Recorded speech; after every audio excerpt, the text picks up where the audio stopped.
સુરતમાં રક્ષાબંધનને ગણતરીના દિવસો બાકી છે. મીઠાઈ વિક્રેતાઓના પાલિકાના આરોગ્ય અને ફૂડ વિભાગના દરોડા. શહેરના નામી મીઠાઈ વિક્રેતાઓને ત્યાં તપાસ કરવામાં આવી. મીઠાઈમાં થતી ભેળસેળ અને હલકી ગુણવત્તાની મીઠાઈ ઝડપી પાડવા તપાસ હાથ ધરાઈ. શહેરના 9 ઝોનમાં મીઠાઈ વિક્રેતાઓને ત્યાં સઘન તપાસ કરાઈ. અલગ અલગ મીઠાઈના નમૂના લેવામાં આવ્યા. નમૂના તપાસ અર્થે પાલિકાની પબ્લિક હેલ્થ લેબોરેટરી ખાતે મોકલવાની તજવીજ હાથ ધરાઈ. શહેરના ભાગલ વિસ્તારમાં મોહન મીઠાઈને ત્યાં તપાસ કરવામાં આવી.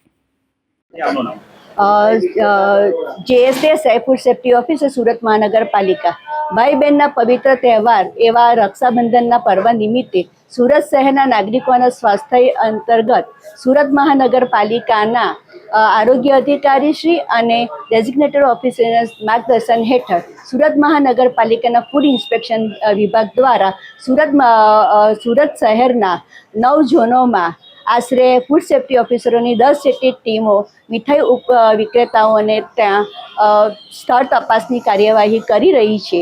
સદર સંસ્થાઓમાંથી તપાસણી કરી મીઠાઈના નમૂના જેવા કે પેંડા છે, કાજુ કતરી છે, તેવા અલગ અલગ પ્રકારના નમૂનાઓ લેવામાં આવશે ને તપાસણી અંતે પબ્લિક હેલ્થ લેબોરેટરી બેસુ ખાતે મોકલવામાં આવશે.